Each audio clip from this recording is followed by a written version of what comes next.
एक महिला बहुत दिनों से अपने पति को फ़ोन लगा रही थी। दरअसल उसके पति का फ़ोन बहुत दिन से लग नहीं रहा था और उसकी अपने पति से बात नहीं हो पाई थी। लेकिन अचानक से एक दिन उसका फ़ोन उसके पति के नंबर पे लग जाता है। जब वो बात करती है तो सामने से पता चलता है कि आवाज़ तो कुछ बदली बदली सी लग रही है। अब वो महिला पूछती है कि ये फ़ोन तो मेरे पति का है, लेकिन आप कौन बोल रहे हो? तो सामने से वो आदमी बोलता है कि मैं गुजरात पुलिस से बोल रहा हूँ, मैं ये जानना चाहता हूँ कि मेरी बात किससे हो रही है। महिला अपने बारे में बताती है कि मैं इनकी पत्नी बोल रही हूँ, मेरा नाम ये है और मैं फलां जगह से बात कर रही हूँ। अब महिला अपने बारे में और अपने पति के बारे में पूरी जानकारी उस इंस्पेक्टर को देने लगती है। अब इंस्पेक्टर का और इस महिला का बातचीत का सिलसिला शुरू हो जाता है और आखिरकार जब महिला को अपने पति के बारे में एक ऐसी बात पता चलती है तो वो महिला परेशान हो जाती है। वो तुरंत ही नज़दीकी पुलिस स्टेशन जाती है और अपने ही पति के खिलाफ गंभीर धाराओं में मुकदमा दर्ज करा देती है।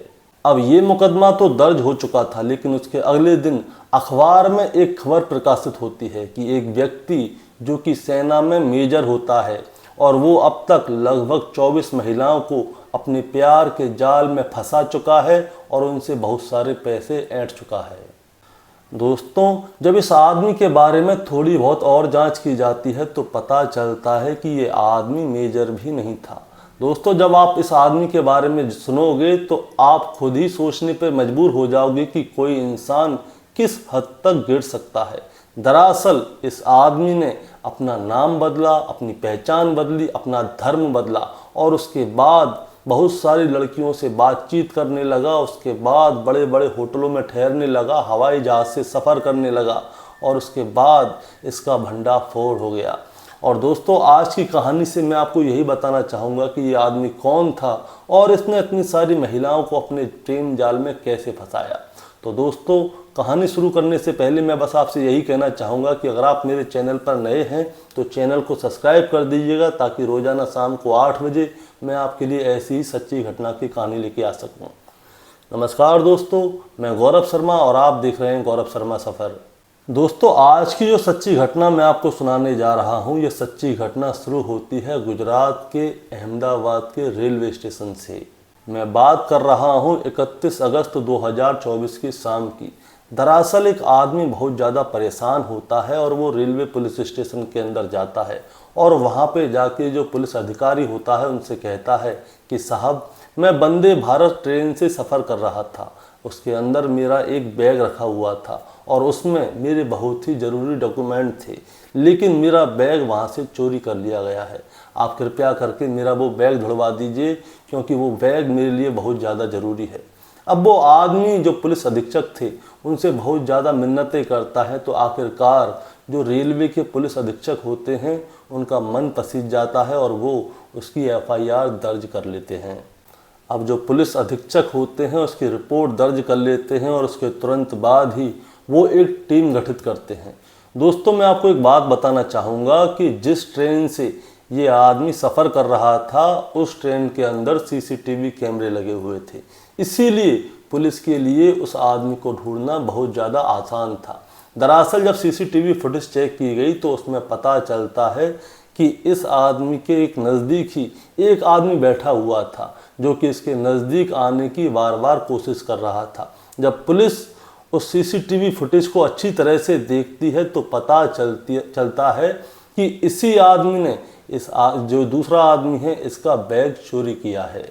अब पुलिस क्या करती है? पुलिस और भी कैमरों को खंगालती है ये पता करने के लिए कि जो व्यक्ति है जिसने जो बैग चुराया है वो व्यक्ति इस ट्रेन में रिजर्वेशन करके इसमें ट्रेन में एंट्री करता है या फिर ये व्यक्ति ऐसे ही इस ट्रेन के अंदर आ गया है। और पुलिस को सफलता भी मिल जाती है। दरअसल ये जो आदमी था इसने वंदे भारत ट्रेन में ही उस डिब्बे के 2-3 डिब्बे पीछे ही उसका रिजर्वेशन करवा के रखा हुआ था और उससे वो अहमदाबाद के लिए सफ़र कर रहा था।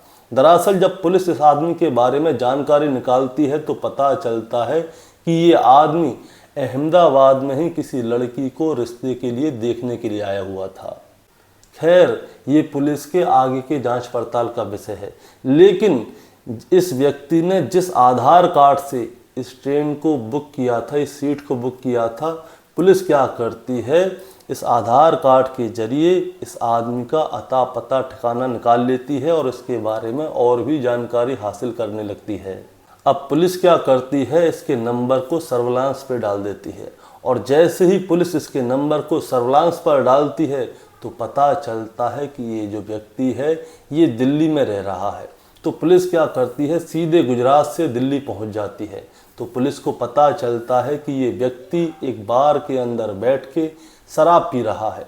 अब वहाँ पे पुलिस जो होती है सिविल ड्रेस में जाती है और जाकर इसका तुरंत हाथ पकड़ लेती है और उससे पूछते हैं पुलिस वाले कि हर्ष चौधरी तुम कैसे हो।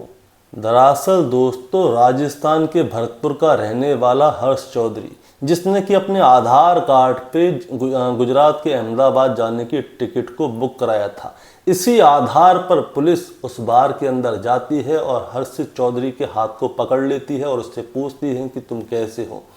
तभी हर्षित चौधरी खड़ा होता है और पुलिस के हाथ को झटक देता है और उनसे बोलता है कि तुम इस तरह से मेरा हाथ कैसे पकड़ सकते हो, क्या तुम्हें पता नहीं कि तुम किससे बात कर रहे हो। तभी वो पुलिस वाले जो होते हैं थोड़े सोचने पर मजबूर हो जाते हैं। अब वो उससे पूछते हैं कि हम बताओ किससे बात कर रहे हैं। तो वो बोलता है कि मैं सेना का एक मेजर हूँ और सेना के एक मेजर से इस तरह से बात करने की तुम्हारी हिम्मत कैसे हुई। अब जैसे ही पुलिस को ये पता चलता है कि ये हर्षित चौधरी सेना का एक मेजर है, तभी पुलिस के लोग थोड़े पीछे हो जाते हैं। दरअसल सेना के एक बड़े अधिकारी से इस तरह से सीधे डायरेक्ट कोई भी बात नहीं कर सकता। अब पुलिस वाले क्या करते हैं, इस आदमी के बारे में थोड़ी और जांच पड़ताल निकालते हैं और उससे पूछते हैं कि सर आपकी पोस्टिंग कहाँ पर है। दरअसल इस आदमी के बारे में इतना तो पता चल गया था कि ये राजस्थान के भरतपुर का रहने वाला है, लेकिन अभी पुलिस को ये नहीं पता था कि ये सेना में मेजर है। अब ये अपनी पोस्टिंग बताता है कि मेरी इस जगह पे पोस्टिंग है, तो थोड़ा समय ज़रूर लेती है पुलिस, लेकिन इस आदमी के बारे में पूरी जांच पड़ताल निकाल लेती है। अब पता चलता है कि हर्षित चौधरी के नाम से इसने जो अपनी लोकेशन बताई थी कि यहाँ पे ये पोस्टेड है, वहाँ पे हर्षित चौधरी नाम का कोई मेजर ही नहीं है। मेजर तो क्या, हर्षित चौधरी नाम का वहाँ पे कोई सिपाही भी नहीं है। अब जैसे ही पुलिस को ये पता चलता है कि हर्षित चौधरी नाम का कोई भी मेजर नहीं है, तभी पुलिस की सांस में सांस आती है। दरअसल पिछली बार जो हुआ था पुलिस ने जो है हर्षित चौधरी का हाथ पकड़ा था, लेकिन अब की बार पुलिस उसे अच्छी तरह से दबोच लेती है ताकि ये भाग ना सके। बाकी जो लोकल पुलिस ने गुजरात पुलिस की मदद की थी, उसके बाद में क्या होता है, गुजरात पुलिस उसे अपने साथ लेके अहमदाबाद पहुंच जाती है और अहमदाबाद में इसकी अच्छी तरह से तलाशी ली जाती है, इससे पूछा ताछा जाता है तो पता चलता है कि इसके पास आधार कार्ड, पैन कार्ड और साथ ही साथ एक फौज का एक आई कार्ड भी होता है, जो कि सेना का आई कार्ड होता है, जिससे पता चलता है कि ये व्यक्ति सेना में है। वो आई कार्ड भी मौजूद होता है। अब पुलिस वाले उस आई कार्ड को देखते हैं और सोचने पर मजबूर हो जाते हैं कि इस नाम का कोई मेजर है ही नहीं, लेकिन इसके पास इस नाम का आई कार्ड भी मौजूद है। अब पुलिस क्या होता है, इससे पूछताछ कर ही रही होती है कि तभी इसके मोबाइल पर एक फ़ोन आता है और उस मोबाइल पर जो बात कर रही होती है वो एक होती है महिला। वो बताती है कि मैं अलीगढ़ के जो बन्ना देवी एरिया है वहाँ की रहने वाली हूँ और यहाँ पर लोहिया नगर में रहती हूँ। मैं अपने पति से बात करना चाहती थी, लेकिन बहुत समय हो गया मेरे पति से बात नहीं हो पाई है। दरअसल कई महीने हो गए हैं ये अपने घर पे नहीं आए हैं। मैंने इनसे कई बार बात करने की कोशिश की, लेकिन बात नहीं हो पाई है। तभी क्या होता है, पुलिस वाला उस महिला से इस आदमी के बारे में जांच पड़ताल करने की कोशिश करता है और उससे पूछता है कि तुम कहाँ की रहने वाली हो और तुम्हारा इस आदमी से क्या संबंध है। वो पहले अपना नाम बताती है और उसके बाद में बताती है कि मैं झारखंड की रहने वाली हूँ। चायवासा एक जिला लगता है, मैं वहीं पे पहले रहती थी और मेजर साहब से यानी कि हर्षित चौधरी से इनकी जो जान पहचान हुई थी वो मैट्रिमोनियल साइट से हुई थी और मार्च 2024 में हम दोनों की शादी हो गई थी। इसके बाद में ये ज़्यादातर अपनी पोस्टिंग पर रहते हैं, इसीलिए मैं अपने मायके में रहा करती हूँ, क्योंकि इन्होंने मुझसे कहा था कि मैं ज़्यादातर पोस्टिंग पर रहूँगा, तुम चाहो तो ससुराल में रह लो, तुम चाहो तो अपने मायके में रह लो, इसीलिए मैं अभी कुछ समय से अपने मायके में ही रह रही हूँ। अब जब इंस्पेक्टर साहब उस महिला की बातें सुन रहे होते हैं तो उन्हें उस महिला की बात पर हंसी आ रही होती है। दरअसल दोस्तों, इंस्पेक्टर साहब को हर्षित चौधरी के पास से कुछ ऐसे कागज़ मिलते हैं जिन्हें देखकर इंस्पेक्टर साहब को एक और सच्चाई पता चली। दरअसल ये जो व्यक्ति था जो अपने आप को सेना का मेजर बता रहा था, इसका नाम हर्षित चौधरी था ही नहीं। इसका असली नाम होता है सहवाग, और सहवाग रहने वाला होता है उत्तर प्रदेश के अलीगढ़ का। अब पुलिस इसे पकड़ के सीधे अलीगढ़ ले जाती है।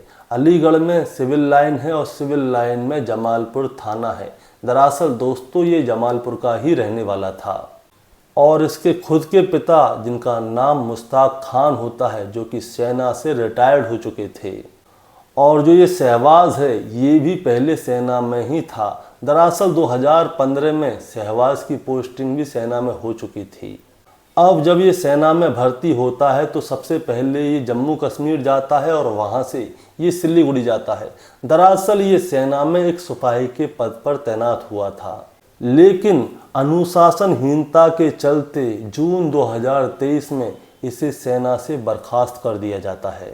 लेकिन दोस्तों, जो इसके किस्से कहानियाँ थे वो बहुत चौंकाने वाले थे। दरअसल 2019 में इसकी एक महिला से शादी हो जाती है और इसके 2 बच्चे भी होते हैं।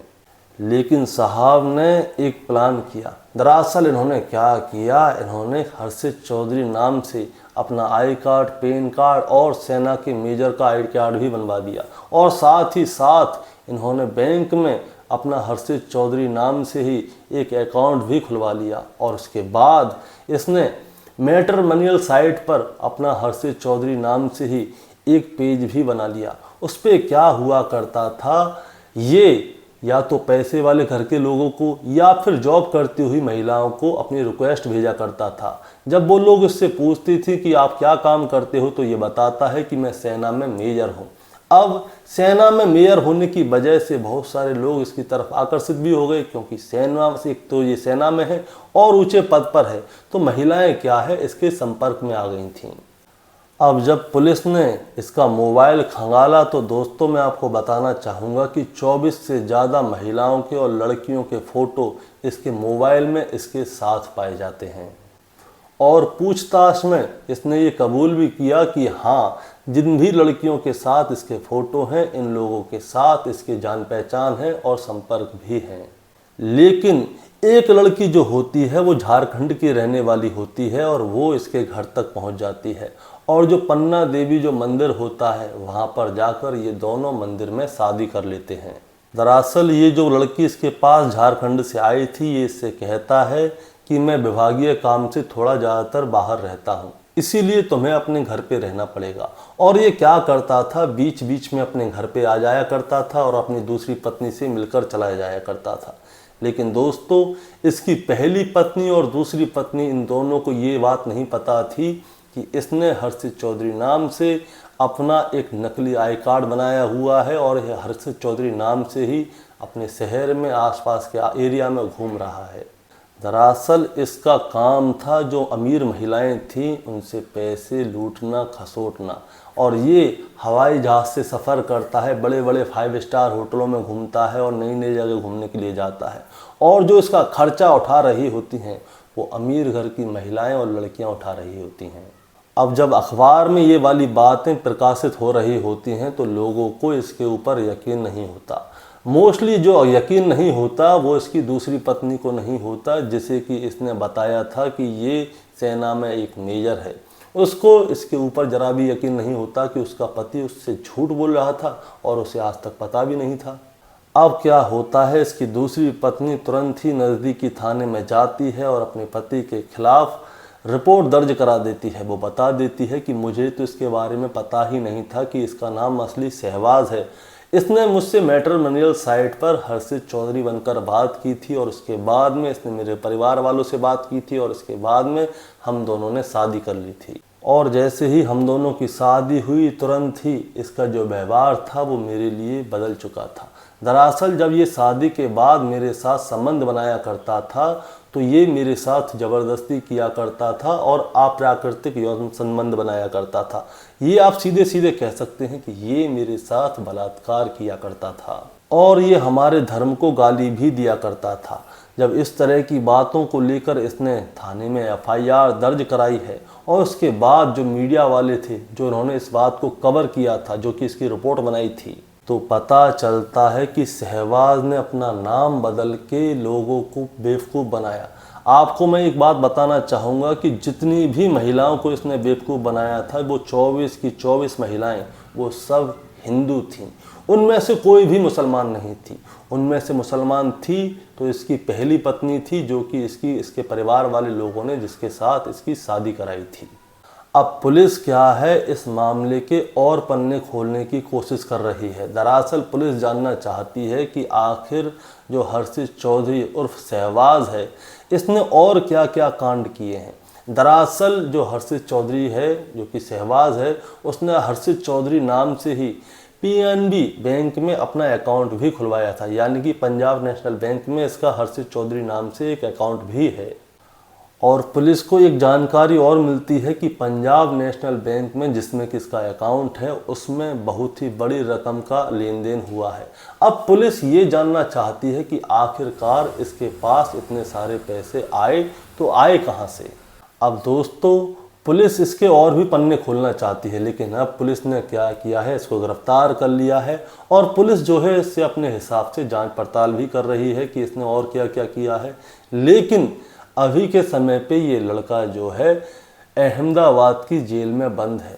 लेकिन जैसे जैसे ये वाली बात सोशल मीडिया पर फैलती है तो लोग ये सोचने पर मजबूर हो जाते हैं कि एक व्यक्ति जिसकी की शादी हो गई है, 2 बच्चे भी हैं, आखिरकार ये सारे नाटक वो क्यों कर रहा है, ये सारी चीज़ें, ये सारी हरकतें करने की उसको क्या ज़रूरत है।